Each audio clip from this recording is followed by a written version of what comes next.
Zagotovo nismo isti, kot vidim tudi biološko, kot sem zdaj slišala. So pa danes meni nekako dali možnost in priložnost, da z vami delim, kako se je CMEPIS v teh letih skupaj s programom razvijal, mogoče element, ki ga ponavadi niti ne izpostavljamo tako velikokrat, tako da mi je v veselje, da se pač v teh, bom rekla, novih okoliščinah, ki tudi vsem nam, tako kot je Tanja rekla, predstavljajo izziv, v virtualnem okolju povemo nekaj več o nas. Zdaj še ugotovimo, evo, se premikajo. Torej, sam program Erasmus Plus je v tem obdobju postal zelo pomemben mehanizem na področju izobraževanja in usposabljanja.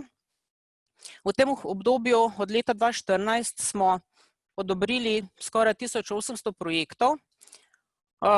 Sodelovalo je skoraj 38.000 učencev, dijakov, študentov in drugih učečih se posameznikov. In tudi 17.700 skoraj pedagoškega in strokovnega osebja, ki so se udeleževali tečajev, usposabljali, izmenjevali izkušnje v teh 7 letih. Kot vidimo, v bistvu je nekako skupno smo odobrili projekte v višini 119 milijonov evrov in ta sredstva so se, tam kot vidimo desno spodaj, dejansko od leta 2014, ko smo s programom začeli, dejansko podvojila, saj smo v letu 2020 na razpisu razdelili že skoraj 24 milijonov evrov. Zato so se tudi številke, koliko posameznikov v naših programih sodelovalo, večale z leti in je bila dejansko krivulja precej eksponencialna.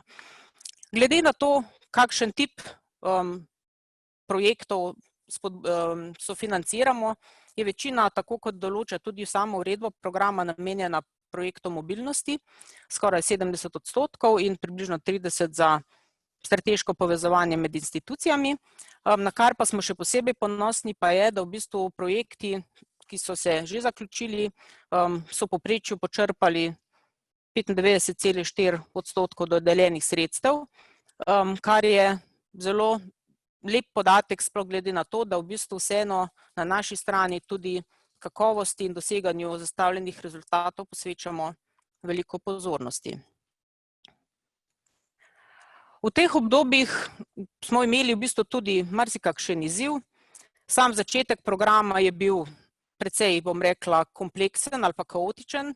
Program se je združil s programom s področjem za mladino in postal res en velik program. Kljub temu, da so bila obljubljena oziroma da smo projicirali, kako bo program imel veliko več sredstev, se je zgodilo, da takoj v prvem letu je bilo dejansko teh sredstev veliko manj in smo kar nekaj vas, verjetno tudi od danes prisotnih, mogoče v letu 2014 naslavljali kot pridite, prijavite projekte, ker bo veliko več sredstev, pa ste bili potem razočarani. In zato so se sredstva v bistvu na koncu dejansko eksponencialno povečala, kar je bil tudi z tega vidika za nas tudi kar velik izziv. E-orodja so naša večna priložnost in izziv. Nedvomno prinaša velik potencial do podatkov, podatke o tem, kdo sodeluje, kako sodeluje, po tipih, po oblikah. Hkrati pa sami veste, da v bistvu so tudi večen izziv, ko ne deluje, ko prehajamo na nove oblike, ko bi se nekaj moglo pokazati, pa se ne pokaže in tako naprej. Tako da to je tako za nas kot nacionalno agencijo, kot tudi za vas kot prijavitelje izziv, ki pač verjetno se ga bomo s njim soočili tudi še v prihodnjem obdobju. Potem smo v teh 7 letih imeli kar nekaj geopolitičnih izzivov, migracije, terorizem. Z vsemi se je v bistvu tudi sam program spopadel, pojavile so se nove pobude, pojavili so se v bistvu pomisleki oziroma poudarki, kako pomembno je mednarodno sodelovanje in spoznavanje drugih kultur in drugih držav. Proti koncu tega obdobja se je tudi naš letalski prevoznik nam postavil izzive, ko smo pač mednarodno sodelovanje, ki v veliki meri temelji na letalskem prevozu, morali nekako premakniti v neke druge oblike ali načine ali pa druge prevoznike. In pa tudi stanje, s katerim smo se spopadli letos, to je stanje epidemije oziroma za področje mednarodnega sodelovanja kar pandemije, ko je prišel virus in smo nekako se morali v tistem trenutku odzvati. In tukaj moram priznati, da v vseh svojih 20 letih sodelovanja v mednarodnem prostoru še nikoli Evropska komisija ni bila tako odprta, tako fleksibilna za, bom rekla, reševanje, pripravljenost s pravili, prilagoditve, mehanizmi, kot je bilo v bistvu v tej situaciji. Kaj pa CMEPIUS kot organizacija? Dr. Emilija Stojmenova Duh je lani v intervjuju za časnikov Večer povedala eno res pametno izjavo.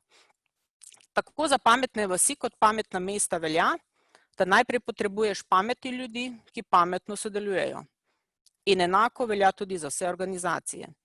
Brez ljudi ni ne organizacije, pa ne glede na to, je to šola, je to javni zavod ali pa podjetje, na ljudeh stvari stojijo ali pa padejo. Zato smo se tudi mi v tem obdobju razvijali in učili s programom skupaj z vami in tudi za vas. Naš razvoj je šel predvsem nekako v dveh pasovih. Eden je bil samo organizacijski, se pravi, kako smo mi kot organizacija rasli in se razvijali, kako smo oblikovali nek svoj prostor, v katerem pač smo želeli dosegati dobre rezultate in pa tudi nuditi vsem našim sodelavcem dobre delovne pogoje in dobro počutje. In drug del, ki je vezan bolj navzven, in to je pa ta, jaz sem ga pomenovala kot programsko strokovni, in sicer z področja internacionalizacij, kako z mednarodnim sodelovanjem pomagati vsem vam, institucijam, sistemu, da bo naše izobraževanje bolj kakovostno, da se bodo boljši rezultati, da bodo učenci se več naučili, da bo večji profesionalni razvoj delavcev v izobraževanju. Kar se tiče organizacijskega dela, smo mi v tem obdobju si postavili novo vizijo, poslanstvo. Skupaj z zaposlenimi smo oblikovali oziroma opredelili tudi naše vrednote. Kot vidite, jih je 5. Odličnost in kakovost, delo s srcem, družbena odgovornost tle meni iz glave zdaj rase, učenje in znanje in integriteta in zanesljivost. Te vrednote tudi vidite na ozadju vseh naših panelistov, tako da vidite tudi, ne vem, če se vidi to nadaljavo, pač mogoče prebrati, kaj smo si v okviru tega nekako zastavili. Ampak kar pa je bil nekako naš največji izziv, hkrati pa tudi največji potencial, pa je bilo pač ciljno vodenje. In sicer smo si v tem obdobju postavili 6 ciljev, ki jih tudi imate tukaj napisane in dejansko prav vsi izhajajo iz tega, kar smo tudi v programu Erasmus Plus želeli narediti, želeli premakniti. In vsi ti cilji so neposredno povezani tudi z cilji, ki jih imamo mi kot institucije, se pravi v letnih delovnih planih, v poslovnih poročilih, in to je nekaj, kar tudi vsem ravnateljem, direktorjem, vodstvom, ki pač mogoče nas danes poslušate, res polagam na srce. Projekti, brez da so umeščeni v neke vaše strateške plane, bodo izveneli takoj, ko bo projektov konec. A je zdaj to pomeni, da je projekt del učnega procesa oziroma nekih učnih izidov, ki boste kasneje uporabljali, a je to nekaj, kar kot institucija želite premakniti, ampak če je to del ene skupne zgodbe, potem so premiki možni.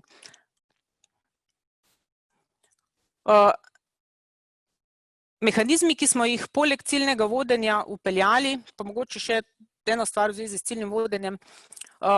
Pri ciljnem vodenju smo si seveda za vsak cilj postavili tudi kazalnike in kar nekaj let je trajalo, da smo to nekako se naučili, priučili postavljati pravilno. Pa še zdaj marsikaj za kakšno kazalnik ugotovimo, da ni v bistvu kazalnik, ampak je bolj naštevanje aktivnosti.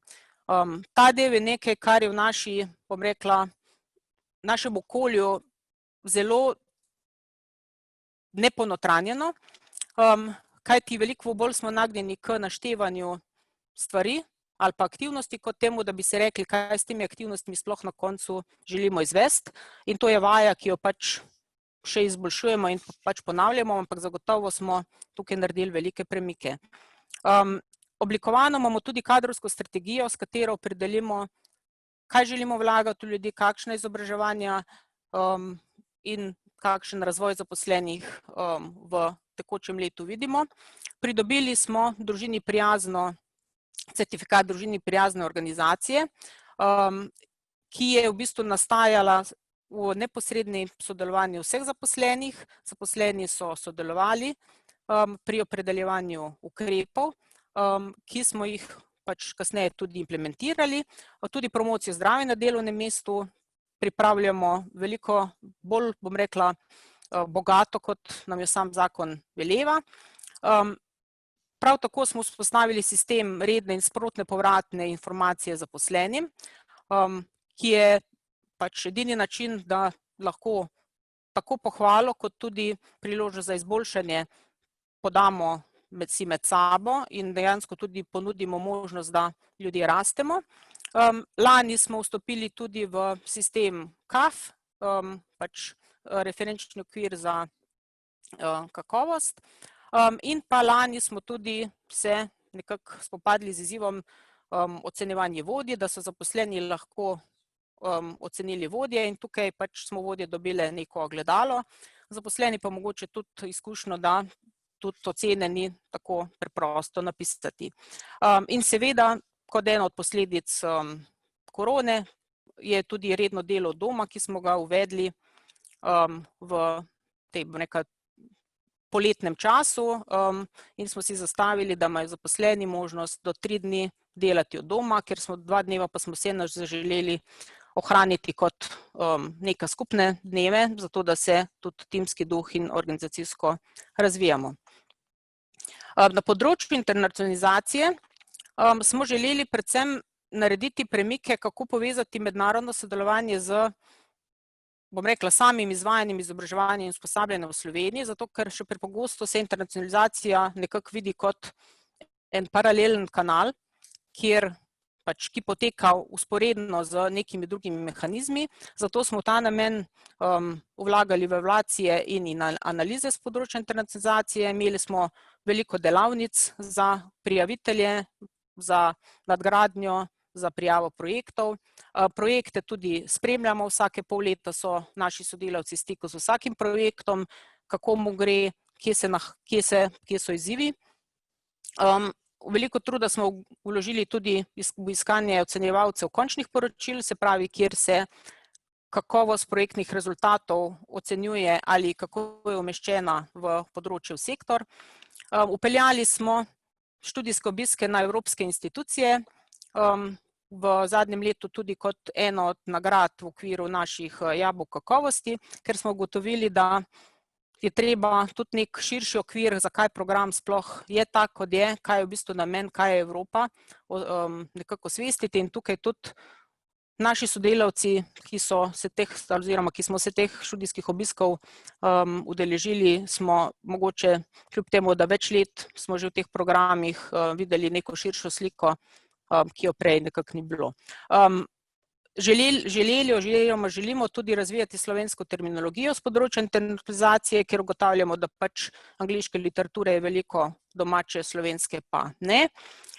Veliko delamo na povezovanju med institucijami, med sektorji in tudi med državami, zato se povezujemo tako pri dogodkih kot pri nekih skupnih projektih ali analizah z drugimi javnimi zavodi in ključnimi deležniki in pa tudi nagrade kakovosti, ki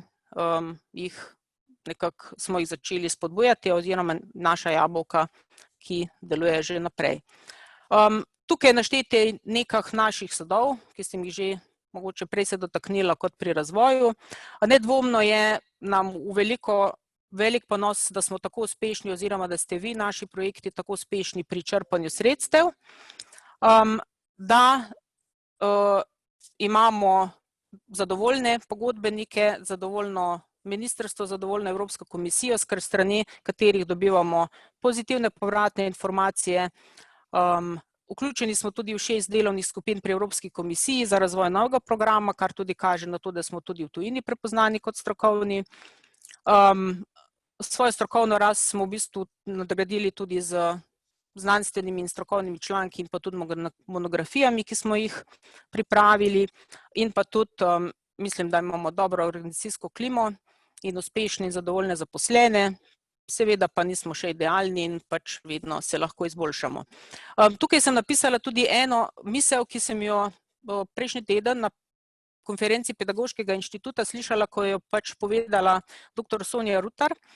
In sicer, kako je že leta 1935 gospa Mitchell napisala: učitelji prinašajo svojo identiteto, izkušnje učenja in predvsem predstave o svetu v razred. Tako, kot so izkusili svet in kako razumejo družbo, vpliva na načine njihovega načrtovanja, izvajanja, evalviranja znanja ter reflektiranja, poučevanja in učenja. In to se mi je zdelo, da lepše ne bi moglo poudariti, kako pomembno je tudi iti v tujino, spoznati svet in potem to prinesti v razred. Danes je CMEPIUS institucija, na kateri je zaposlenih 32 sodelavcev, kar je skoraj 30% več kot leta 2014. Odprtih imamo trenutno 872 projektov v skupni vrednosti 62 milijonov evrov. Vključenih imamo 17%, oziroma v naših programih so do sedaj sodelovali 17% vrtcev, 83% osnovnih šol in 98% srednjih šol. In organizirali smo 828 delavnic, usposabljanj, konferenc, na katerih je sodelovalo skoraj 25.000 udeležencev. Opravili smo tudi 1774 službenih poti, to so službene poti preštete do konca avgusta, in od tega jih je 2/3 po Sloveniji. Se pravi, mednarodno sodelovanje je tudi znotraj Slovenije v bistvu zelo pomembno zastopano. Seveda so te naše službene poti v letošnjem letu, če pogledamo tisti grafik, zelo strmoglavile, tako da letos jih je bilo samo 50 in je veliko teh virtualnih izzivov. Kaj pa v prihodnost? Trenutno imamo podaljšane skoraj vse dogovore za izvajanje projektov in praktično se je mednarodno sodelovanje ustavilo. Jaz bi vsem položila na dušo, ne čakajmo, ne vemo, kdaj ta naša normalnost, ki smo včasih poznali, sploh pride. Začnimo z mednarodnimi aktivnostmi, prilagodimo jih pač razmeram, ki so ta trenutek primerne, ampak tudi virtualna obisk učitelja ali pa razprava z učiteljem v tujini lahko prinese veliko dodane vrednosti. In tudi tukaj moram reči res čestitke šolam, ki ste se tudi že v tem obdobju spopadle z mobilnostjo dijakov in ste dejansko tudi pokazali, da tudi v teh okoliščinah se mobilnost lahko izvede. Nov program v prihodnje, kot bo tudi na koncu Neža povedala, bo zagotovo moral biti in z njim tudi CMEPIUS bolj zelen, bolj vključujoč in vsekakor bomo tudi vsi zelo virtualni, čeprav vseeno upamo tudi na nek človeški faktor. Ampak kljub vsemu, bodimo pozitivni, bodimo optimistični in naj zaključim z mislijo pač Mallory Hopkins, dajmo se smejati, dokler še imamo zobe.